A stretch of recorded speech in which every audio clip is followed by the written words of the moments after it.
Yeah. On that note, actually, let me ask you, like, how did you come to recognize this yourself? Like, how did you come to find that this wavelength is in this viewpoint, this perspective is even a thing? Like, what brought you to this recognition? Again, probably going to be a paradoxical answer because, people are looking for one particular event or like, did you read a particular book? When did it kind of click? Like they're looking for an event because that's how we conceptualize awakening, enlightenment. Is something that happens to me. It's something that I attain.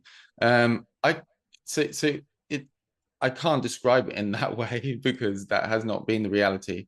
However, like if I am to look back in the story of Alex, in the story of time, I'll be introduced to things in many different stages. I mean, even at the age of 15, I was remember downloading Alan Watts talks off of Napster, if anyone can remember that, Mm-hmm. and being really excited that perhaps it might download by the morning over my 28.8K dial-up modem to get all of those 28 megabytes or whatever it was to listen to that. And, and then I remember being in some chat rooms on the internet and some random stranger chucking Zenko ones at me.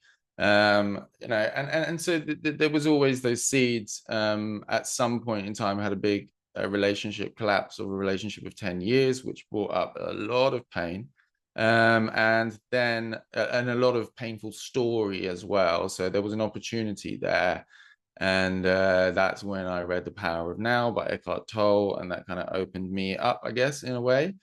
But then that really like led on a progressively deeper journey into different forms of this message and different refinements of this message, and then my own personal journey of healing and integration and how and that informs everything that I'm doing now as well. So I can't give a simple answer, unfortunately, in sense of like, oh, there's just like some simple thing like I'm awareness or there's no one here and boom, like Yeah.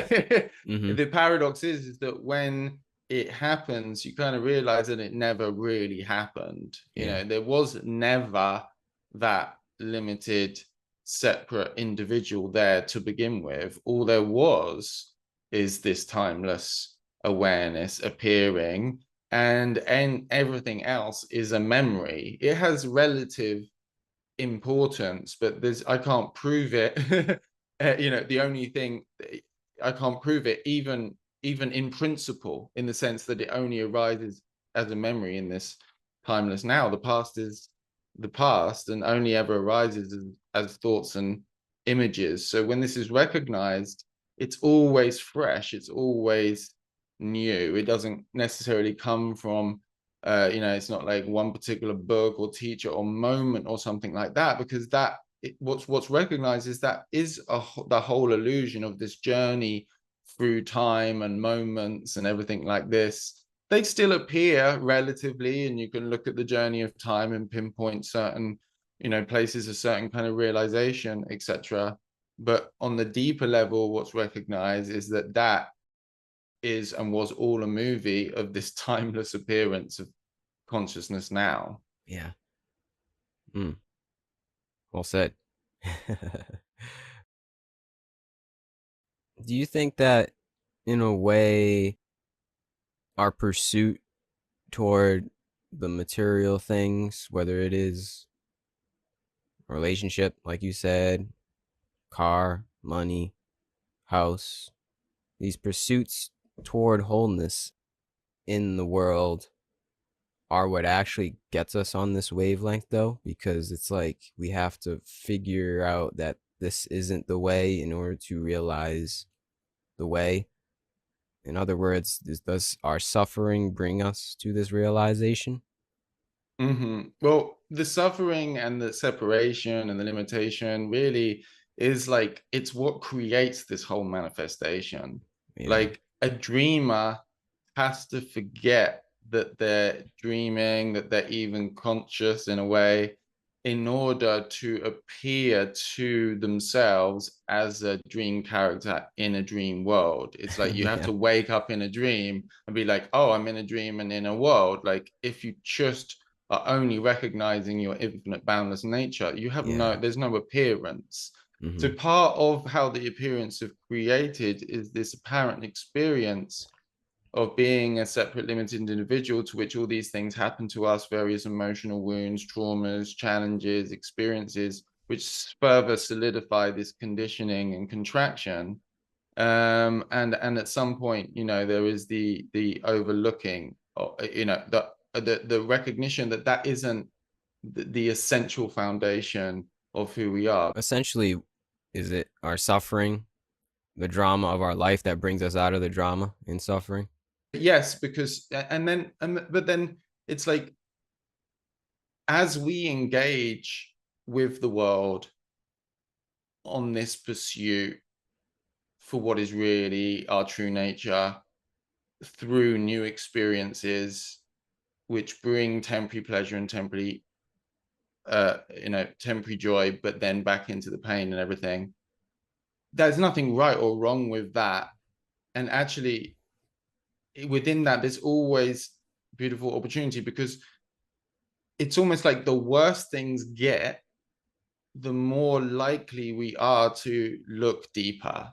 Mm-hmm. So what initially seems like a complete calamity and catastrophe, for example, a decade-long relationship collapse or financial collapse or health collapse or something like that, uh, can actually serve as the greatest pointer, as it were, Mm. because something something is realized within us that, like, something is fundamentally wrong here in a way, or there's a Mm-hmm. fundamental misunderstanding if I am suffering this much.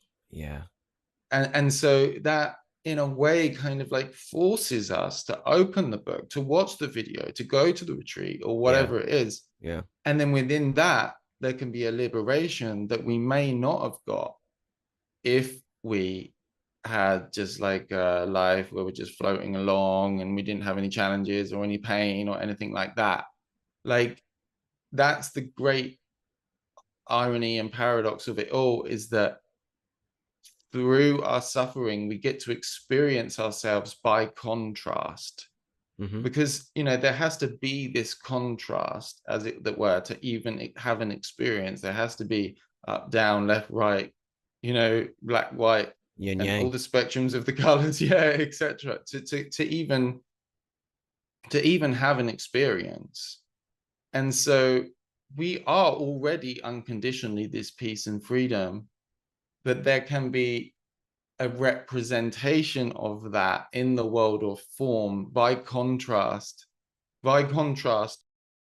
to unloving behaviors, we can act more loving. By contrast to feeling very unpeaceful and enacting unpeaceful behaviors, we can, not really know what loving and peaceful behavior is Yeah. by by experiencing the pain and suffering of our limitation. By contrast, we can start to embody and feel more of our essential freedom in the world of form, Mm-hmm. and actually manifest what we desire. There's a lot of speak in the non-duality scene about having no free will, and manifestation is all the ego or the illusion or anything like that. But that's never been my experience. Again, there's a paradox in the sense that, you know, there's still manifestation. It's just not done on behalf of a separate limited individual that thinks it's going to find permanent peace and wholeness in that manifestation. There's still a desire to manifest, but more for joy and for love. It comes from fulfillment and peace, as opposed to need and lack. You see Mm-hmm. what I mean? It comes Mm-hmm. from our essential freedom. And so, there's that aspect of it as well. Mm. Very well said again. Yeah. Wow. I like to say, in a very simple manner, we have to recognize what we're not in order to recognize what we are. And I think that's essentially what the suffering allows one to do. And from that viewpoint, suffering is actually grace.